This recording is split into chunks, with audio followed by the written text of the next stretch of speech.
หญิงสองพี่น้องกับชายนาคา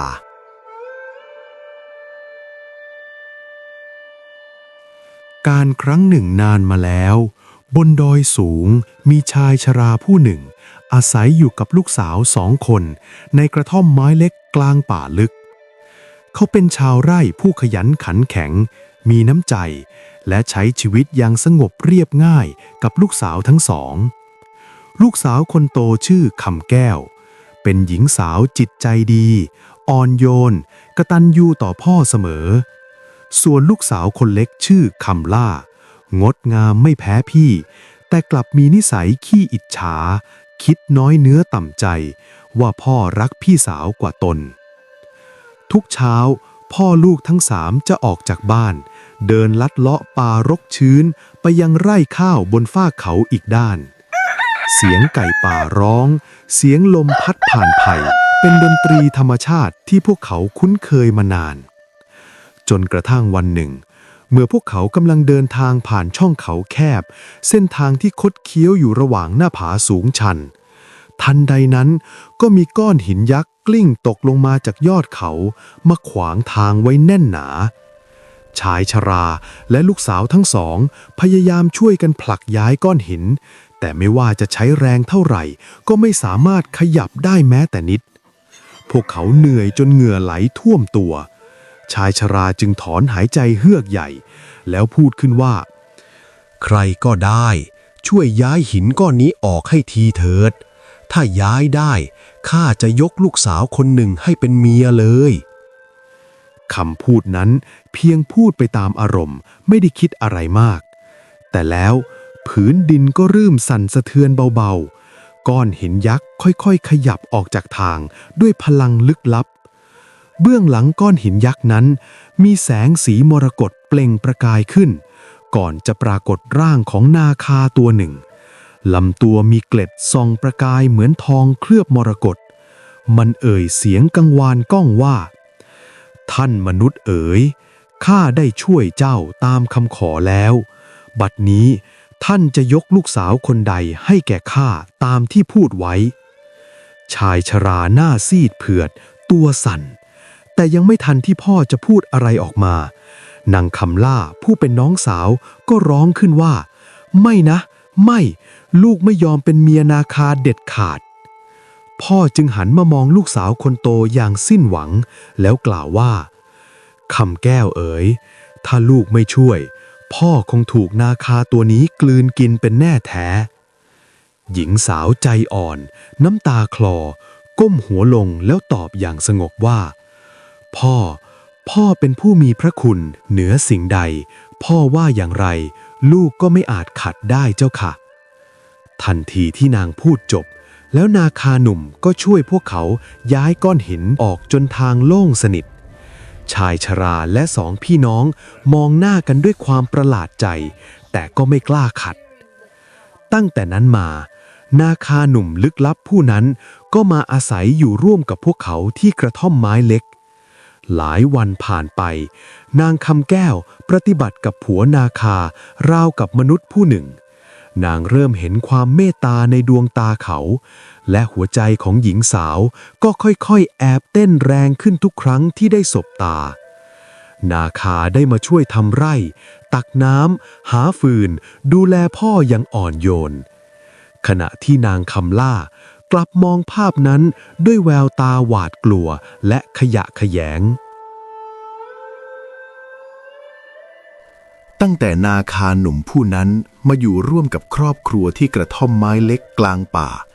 ความเป็นอยู่ของชายชราและลูกสาวทั้งสองก็ดีขึ้นเรื่อยๆเขาช่วยทำไร่และซ่อมแซมกระท่อมที่เคยทรุดโทรมให้แข็งแรงขึ้นอย่างน่าอัศจรรย์ทุกครั้งที่ภูเขาเริ่มโอบล้อมด้วยหมอกหนานาคาหนุ่มก็มักมาอยู่รอบกองไฟเล็กๆหน้ากระท่อมแล้วนั่งฟังเสียงลมและเสียงสัตว์ป่าร่วมกับนางคำแก้วอย่างสงบในแสงไฟอุ่นๆนั้นหญิงสาวเริ่มรู้สึกถึงความอบอุ่นบางอย่างที่ไม่เคยรู้สึกมาก่อนนางเอ่ยถามเบาๆว่าท่านชื่ออะไรหรือเจ้าคะนาคาหนุ่มดวงตาเปล่งประกายสีทองใต้เงาไม้แล้วเอ่ยออกมาว่าชื่อข้ามนุษย์เรียกกันว่า อินทนนท์ข้ามิได้เกิดในโลกนี้แต่โชคชะตานำพามาเพื่อพบเจ้าเสียงของเขานุ่มลึกดังเสียงน้ำในถ่านกลางหุบเขาวันเวลาผ่านไปนางคำแก้วยังปฏิบัติกับผัวนาคาอย่างปกติไม่เคยรังเกียจไม่เคยแม้แต่จะผลักไสมาคืนหนึ่งฟ้าคะนองหนักเสียงฟ้าร้องเปรี้ยงปร้างดังสถานภูเขานางคำแก้วสะดุ้งตื่นลุกขึ้นมองไปรอบๆแต่ไม่เห็นอินทนนท์อยู่ที่นอนนางออกจากกระท่อมมองไปยังหน้าบ้าน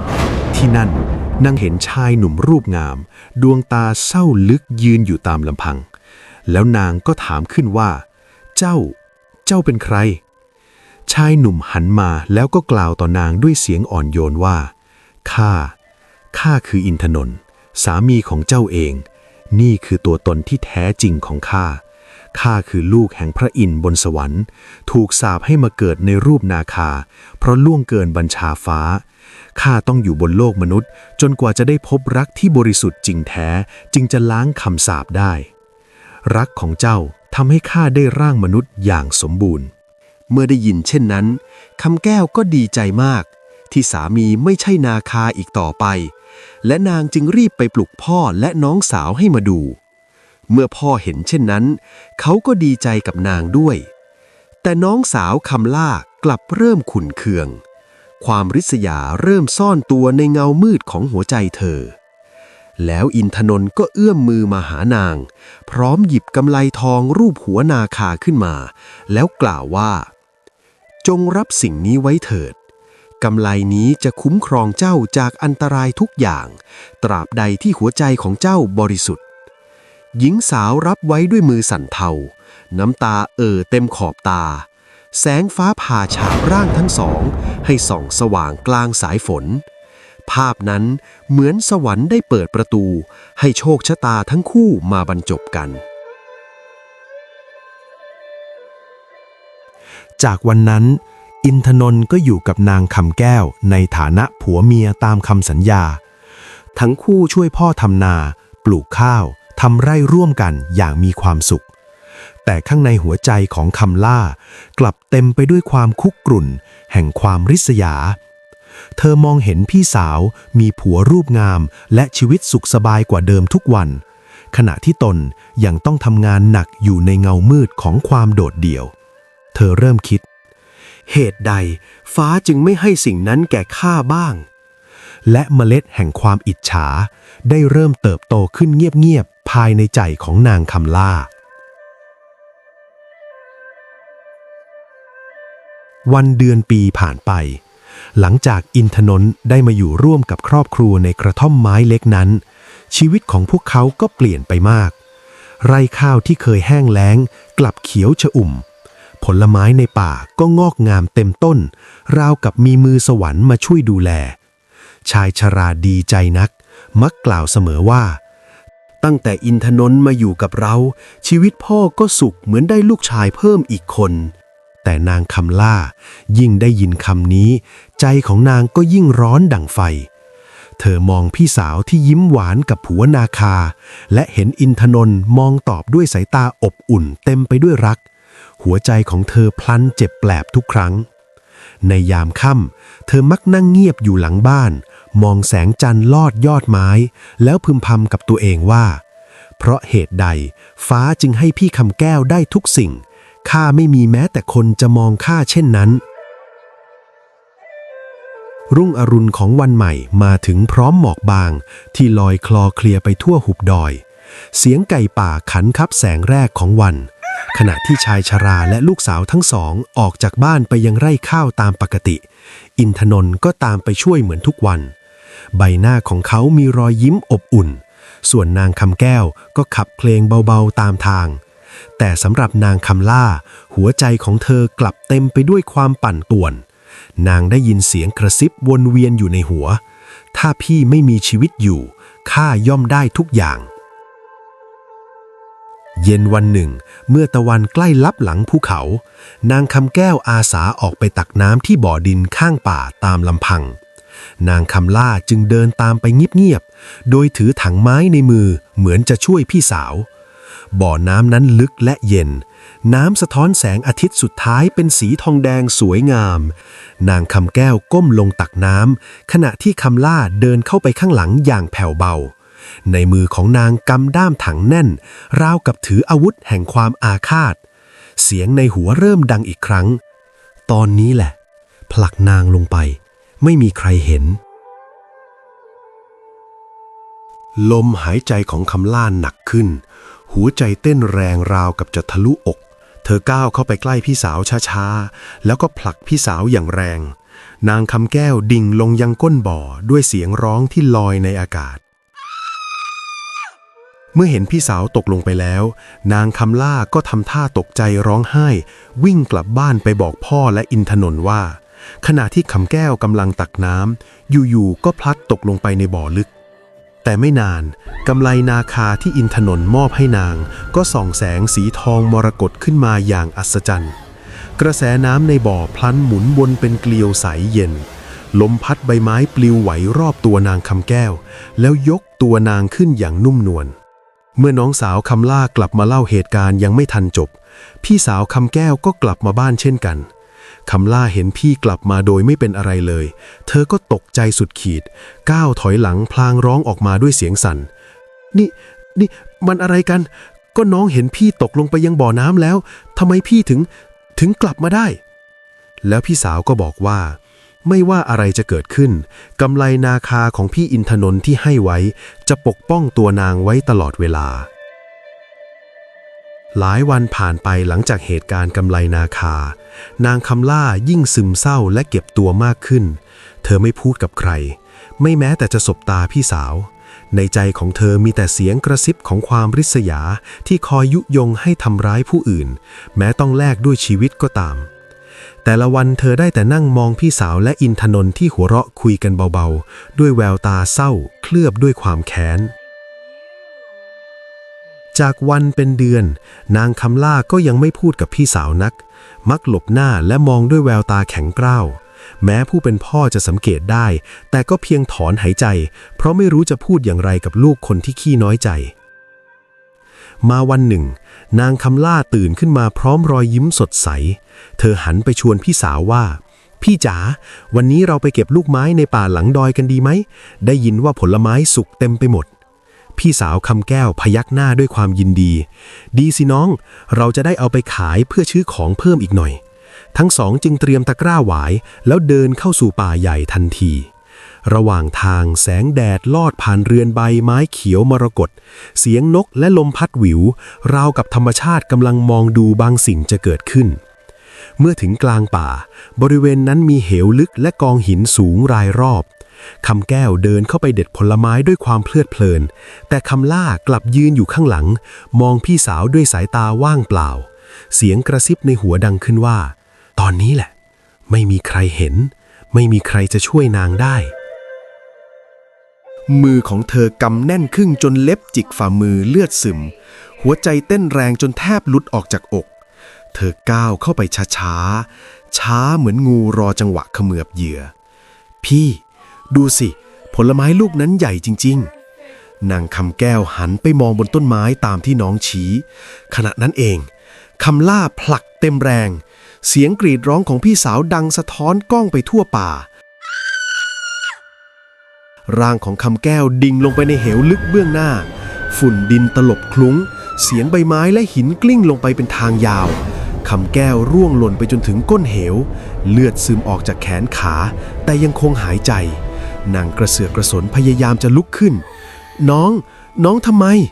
แต่ก่อนที่ความสิ้นหวังจะกลืนนางกำไลนาคาที่ข้อมือก็เริ่มเรืองแสงสีทองสว่างไสวแสงนั้นแผ่กระจายออกเป็นวงเหมือนคลื่นน้ำบนผิวนาทีและทันใดนั้นน้ำจากพื้นดินพลันผุดขึ้นกลายเป็นสายทานสีมรกตมันยกตัวนางคำแก้วขึ้นอย่างนุ่มนวลราวกับมือของสิ่งศักดิ์สิทธิ์เสียงกำรามของนาคาดังขึ้นสะท้อนก้องไปทั่วเหวใครบังอาจแตะต้องผู้เป็นที่รักของข้านางคำล่าที่อยู่ด้านบนได้ยินเสียงนั้นเธอหันซ้ายหันขวาด้วยความหวาดกลัวรอบตัวเริ่มมีหมอกสีเขียวมรกตลอยปกคลุมบนพื้นดินปรากฏรอยเลื้อยยาวราวงูใหญ่กำลังเคลื่อนมาใกล้แล้วเธอก็เอ่ยออกมา ไม่นะข้าไม่ได้ตั้งใจเธอกรีดร้องวิ่งหนีสุดแรงแต่ทุกย่างก้าวกลับเหมือนจมลงในดินโคลนเหนียวหนืดจนล้มลงตรงนั้นขณะเดียวกันน้ำในเหวค่อยๆพยุงร่างของนางคำแก้วขึ้นมาถึงปากเหวเมื่อแสงอาทิตย์สาดผ่านหมอกลงมานางนอนนิ่งอยู่กลางแสงสีทองแววตาเต็มไปด้วยน้ำตาผัวข้าเจ้าช่วยข้าไว้อีกแล้วแต่ข้าไม่อยากให้เราต้องเจ็บเพราะคนในครอบครัวเสียงของอินทนนท์ดังขึ้นในใจอย่าเสียใจเลยที่รักความเมตตาคือสิ่งเดียวที่จะล้างความอิจฉาได้และวันหนึ่งน้องของเจ้าจะเห็นความจริงด้วยตาของตัวเองหลังเหตุการณ์วันนั้นนางคำล่าฟื้นขึ้นมาท่ามกลางรอยดินเปรอะเปื้อนทั่วกายเธอกลับบ้านด้วยร่างกายสั่นเทาและจิตใจแตกสลายทุกคนในบ้านต่างแปลกใจส่วนพี่สาวนางคำแก้วกลับเข้ามากอดเธอด้วยความอ่อนโยนน้องจ๋าพี่ไม่เป็นอะไรแล้วเจ้าคงตกใจสินะน้ำตาของคำแก้วไหลออกมาด้วยความรักแท้แต่คำล่ากลับรู้สึกเหมือนถูกไฟเผาในใจเหตุใดนางไม่โกรธข้าเลยทำไมข้าถึงยิ่งเกลียดตัวเองเช่นนี้คำล่าพำพึมในใจหลายวันหลังเหตุการณ์ที่เกิดขึ้นนางคำล่าเปลี่ยนไปอย่างเห็นได้ชัดเธอไม่พูดกับพี่สาวเหมือนเดิมแววตาเต็มไปด้วยความหึงหวงและเกลียดชังแต่ลึกลงไปยังมีความกลัวบางอย่างเกาะกินใจนางนั่นมีนาคาอารักษ์ปกป้องอยู่ข้าจะทำเช่นไรดีวันหนึ่งขณะที่นางคำล่าออกไปหาของป่าเธอเดินพลัดหลงเข้าไปยังทางแคบที่ทอดลงสู่เหวลึกข้างหน้าเสียงลมหวีดหวิวพัดผ่านหูเหมือนเสียงกระซิบแผ่วเบาเจ้าริษยาเจ้าอยากได้สิ่งที่พี่เจ้ามีใช่หรือไม่นางคำล่าหันมองรอบๆหัวใจเต้นแรงแต่ไม่เห็นผู้ใดเสียงนั้นดังอีกครั้งคราวนี้มาจากเงาดำใต้ต้นไม้ใหญ่ริมเหวเพียงเจ้านำหินดำก้อนนี้กลับไปเจ้าก็จะได้ครอบครองทุกสิ่งทั้งความรักทั้งผัวนาคาและทั้งโชคแห่งสวรรค์นางคำล่ากลืนน้ำลายมือเย็นเฉียบเงานั้นค่อยๆเคลื่อนไหวเป็นรูปร่างคล้ายงูดำตาแดงส่องประกายเหมือนถ่านไฟมันคือวิญญาณงูเงี้ยววิญญาณนาคาชั่วที่เคยถูกสาปให้เร่ร่อนอยู่ในเหวเสียงของมันแผ่วเบาแต่เย้ายวนข้าให้พรเจ้าได้ขอเพียงเจ้าทำในสิ่งที่ข้าบอกเท่านั้นหญิงสาวสะดุ้งใจหนึ่งกลัวอีกใจหนึ่งกลับรู้สึกแปลกประหลาดภาพพี่สาวผู้มีผัวรูปงามและมีชีวิตสุขสมบูรณ์แล่นเข้ามาในหัวความริษยากลายเป็นไฟแผดเผาจิตใจจนยากจะดับแต่ก่อนจะตอบรับเสียงพ่อที่ตะโกนเรียกจากไกลๆก็ดังขึ้นคำล่าเจ้าอยู่ไหนลูกฟ้าจะตกแล้วกลับบ้านเถอะเสียงนั้นทำให้นางสะดุ้งหลุดจากภวังค์แห่งเงามืดเธอหันกลับวิ่งลงจากทามเหวนั้นด้วยใจสั่นระรัวแต่คำกระซิบยังคงดังก้องอยู่ในหูเมื่อใดที่เจ้าพร้อมข้าจะรออยู่ตรงนี้หลายเหตุการณ์ผ่านไปดูเหมือนทุกอย่างจะกลับมาสงบนางคำแก้วยังคงยิ้มอ่อนโยนเหมือนเดิมไม่โกรธน้องสาวแม้แต่น้อยส่วนอินทนนท์ก็ยังคงดูแลทั้งสองพี่น้องและชายชราอย่างอบอุ่นแต่ในใจของนางคำล่าความมืดกลับหนาขึ้นทุกวันเธอนอนไม่หลับเหมือนมีเสียงกระซิบซ้ำๆในหูไม่ยอมหายไปเจ้าอยากมีทุกสิ่งเหมือนพี่ของเจ้าก็จงนำหินดำก้อนนี้กลับไปวันต่อมาคำล่าจึงออกจากกระท่อมเพียงลำพังเดินตรงไปยังทางแคบที่ทอดลงสู่เหวลึกเมื่อมาถึงเสียงหนึ่งก็ดังขึ้นทันทีเจ้าพร้อมแล้วสินะ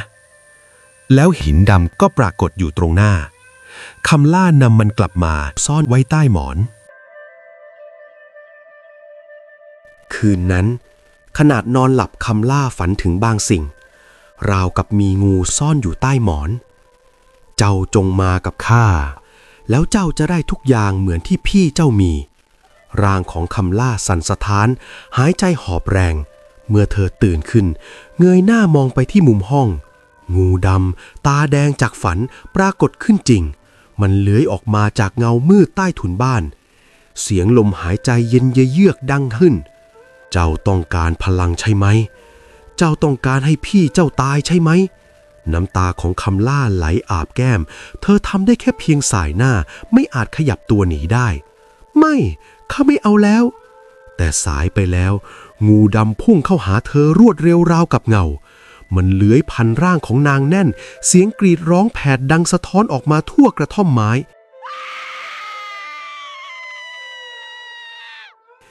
คำแก้วสะดุ้งตื่นจากหลับนางได้ยินเสียงน้องสาวร้องโหยหวนนางก็รีบวิ่งมาที่ห้องน้องแต่เมื่อเปิดประตูออกเธอเห็นร่างคำล่ากำลังดิ้นทุรนทุรายรอบตัวเต็มไปด้วยไอสีดำมืดมนและเงางูขนาดใหญ่ที่ไม่มีตัวตนจริงน้องเจ้าเป็นอะไรไปคำแก้วพุ่งเข้าไปจับมือของน้องแต่ไอเย็นเฉียบไหลเข้าสู่ร่างทันทีราวกับมีแรงมืดพยายามดูดวิญญาณของทั้งคู่ลงสู่พื้นกำไลนาคาบนข้อมือของคำแก้วเรืองสว่างขึ้นทันทีแสงมรกตส่องสว่างไปทั่วห้องเสียงนาคาแห่งอินทนนท์ดังก้องในอากาศเจ้าวิญญาณชั่วแห่งบ่วงกรรมจมกลับไปยังที่ของเจ้าแสงสว่างแผ่กระจายจนงูดำร้องคำรามสุดเสียงก่อนจะระเบิดเป็นฝุ่นควันหายไปในอากาศนางคำล่าสุดลงกับพื้นร่างกายเต็มไปด้วยเหงื่อและรอยแดงรอบคอเหมือนถูกบีบรัดเธอหายใจหอบน้ำตาไหลพรากพี่ข้าผิดไปแล้วข้าผิดไปแล้วคำแก้วกอดน้องแน่นน้ำตาไหลอาบแก้มทั้งคู่พี่ไม่เคยโกรธเจ้าเลยทันใดนั้นแสงจากกำไลค่อยๆจางลงปรากฏเป็นรูปนาคาเล็กๆว่ายวนรอบสองพี่น้องก่อนจะหายไปพร้อมเสียงสุดท้ายที่อ่อนโยนเมื่อใดความอาฆาตสิ้นสุดเมื่อนั้นคำสาปของฟ้าก็จะสิ้นเช่นกันรุ่งสางคำแก้วและคำล่านั่งมองพระอาทิตย์ขึ้นด้วยกันฟ้าหลังฝนสว่างไสวเสียงนกขับขานบนยอดไม้ความสงบกลับคืนสู่ครอบครัวบนดอยอีกครั้งพี่จ๋าข้าขอโทษจริงๆต่อไปนี้ข้าจะอยู่ดูแลพี่กับพ่ออย่างดีคำแก้วตอบสั้นๆว่าจ้ะน้องพี่เชื่อว่าคนดีย่อมชนะทุกสิ่งชั่วร้ายเสมอหลังคืนแห่งความมืดผ่านพ้นหมอกบางลอยคลุมยอดดอยเสียงนกกู่ดังแว่วจากไกลนางคำแก้วยืนอยู่หน้ากระท่อมไม้เล็กๆมองฟ้าที่ค่อยๆเปลี่ยนเป็นสีทองอ่อนด้วยแววตาสงบน้องสาวของนางคำล่านั่งอยู่ข้างๆผมเผ้ายุงเหยิงแต่ใบหน้าเปี่ยมด้วยความสำนึกเธอยกมือไหว้พี่ด้วยน้ำตาคลอเบ้าพี่ข้าทำสิ่งชั่วร้ายไว้มากมายเกือบทำให้พี่ตายข้าไม่สมควรได้รับการอภัยเลย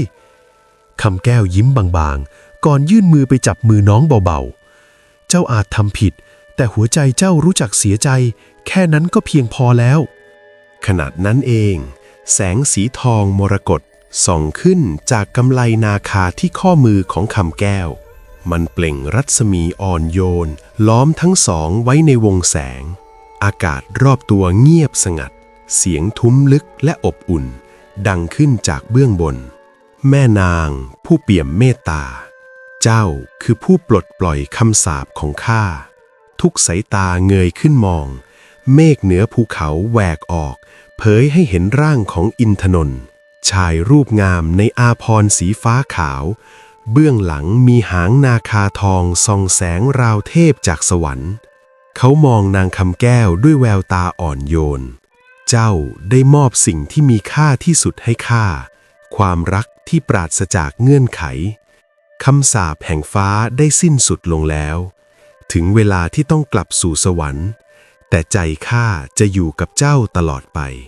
คำแก้วสุดตัวลงน้ำตาไหลรินผัวข้าแม้เราต่างพบแต่ข้าจะรอเจ้าทุกชาติอินทนนท์ยิ้มก่อนเอ่ยเป็นครั้งสุดท้ายว่ากำไลนี้จะยังคงอยู่กับเจ้าและลูกหลานของเจ้า